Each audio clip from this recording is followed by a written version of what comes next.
The immortal John Hancock here, and today I'm talking about Disney Plus and the new live-action Star Wars TV show, The Mandalorian. And so I just got done watching The Mandalorian for the second time. I wanted to watch it a few times before giving my thoughts, and I'm going to be showing Disney Plus. Is it worth it?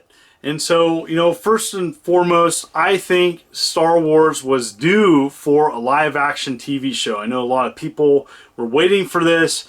There was heavy advertisement for it. In fact, I think Disney advertised this as much as a big-budget movie. I mean, it was just everywhere.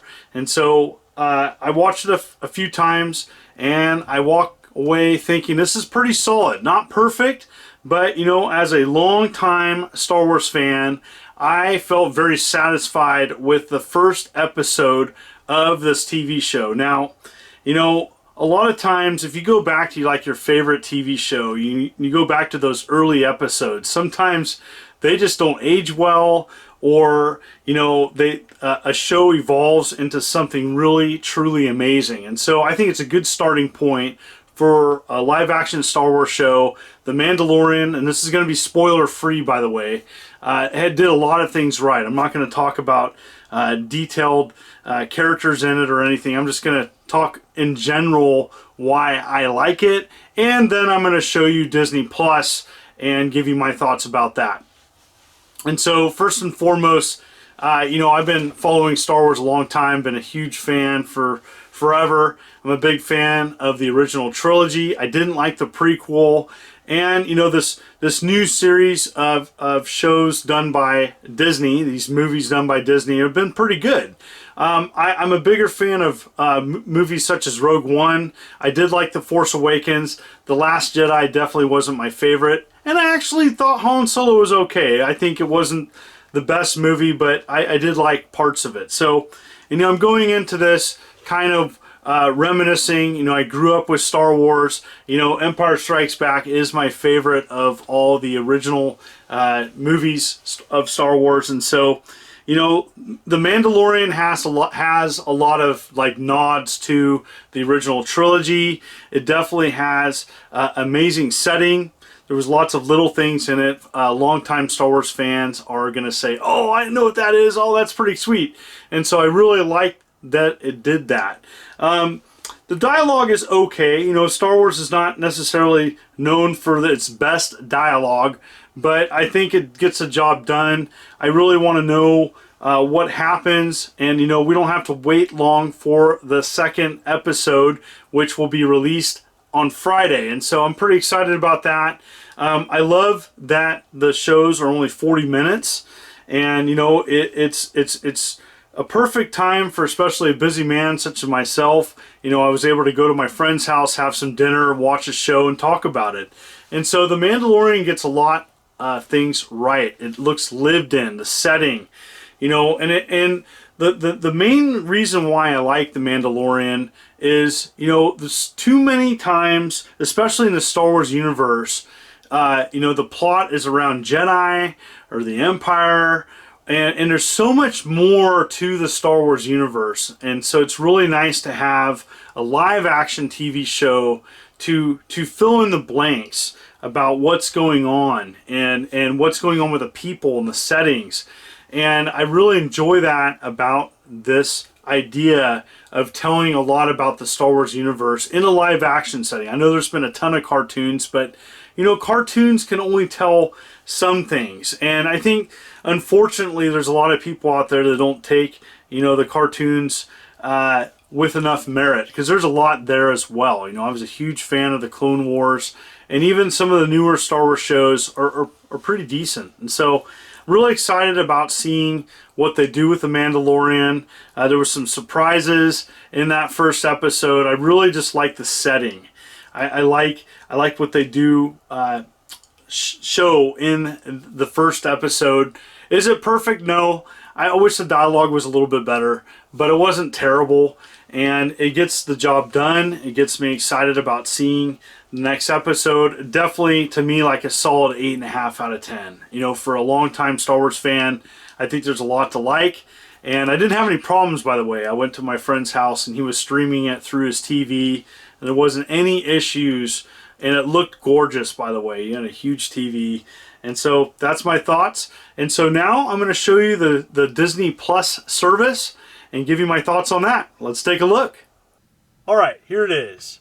This is Disney Plus. It has a lot to offer, broken into 5 major parts.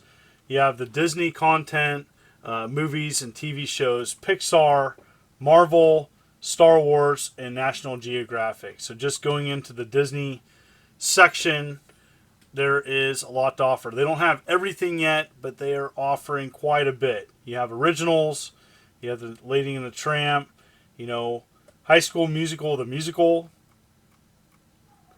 And then you go into live action movies like the newly released Dumbo. Some of the newer movies. Nice to see Tron Legacy there. Some classics. The animated movies, which, you know, a lot of people think Disney, that's like their staple. Frozen, Moana, Tangled, Lion King, Big Hero 6, Aladdin, Beauty and the Beast, Wreck-It Ralph, one of my favorite, Little Mermaid, Jungle Book. I mean, the list goes on and on.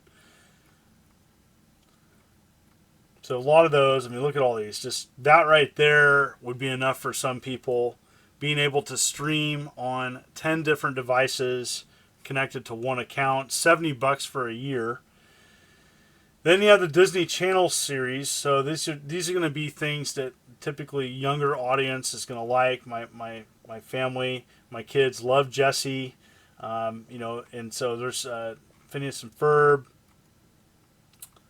DuckTales, nice to see that.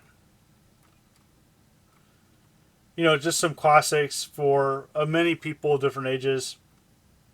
Oh, that's cool. We got the Tron cartoon. Very cool.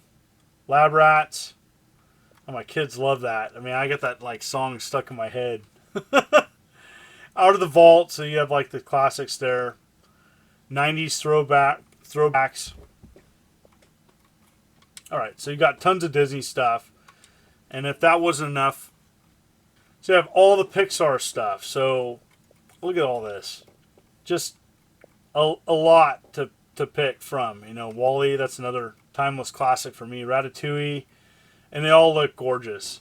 You know, for one thing, you know, a lot of people, you know, they had that DVD of their favorite Disney videos stuck around, you know, to have that to share. But, you know, the truth is, it looks gorgeous on this service. I didn't have any issues. I started watching some movies, you know, in the afternoon after the service launched. I know there was some issues in the morning, but I didn't have any issues looking at several videos. So running this through an Xbox One X. So yeah, there's just a ton. There's a ton here to appreciate and love. And so it's nice to see that. They don't have everything, but they're definitely working on bringing more content here. So if the Disney and Pixar stuff wasn't enough for you, then you have a ton of Marvel movies. And so a lot of the Marvel movies are here. More's coming, and they're uploading this as time comes. Series and specials. So you have, you know, you can totally see Disney doing a lot of, you know, future Marvel connected TV shows. I mean, this is just going to be fantastic to see this. So that right there, just the Marvel, the Pixar, and the Disney. But then you throw Star Wars in there, you know, with a new live action TV show. You have the movies. You have all the connected cartoons. You have all the Clone Wars, Star Wars Rebels, and Star Wars Resistance. And so, you know, that right there is just like the icing on the cake. So there you have it. As a family man, I mean, this is a no-brainer. You know, for $70, my family purchased a year of Disney Plus. I think there's plenty of content there for people, longtime fans of Disney, and they're going to be adding more to it. And so I look forward to that. Not everything is there yet, but there's tons of content that I'm excited about checking out. And, you know, like classics such as Black Hole were on there. I'm like, that's going pretty obscure. And so looking forward to checking out that film. I haven't seen that film forever. I'm sure it's terrible, but, you know, at least it's going to look great now. So thank you so much folks, for continuing to tune in to my channel. It is most appreciated. Please hit that like button. Please hit that subscribe button. And as always, I want to know your thoughts. Have you watched The Mandalorian? Are you interested in getting Disney Plus? Comment below, as I want to hear your thoughts. You folks are wonderful and beautiful. This is the Immortal John Hancock. Thank you for tuning in. You take care.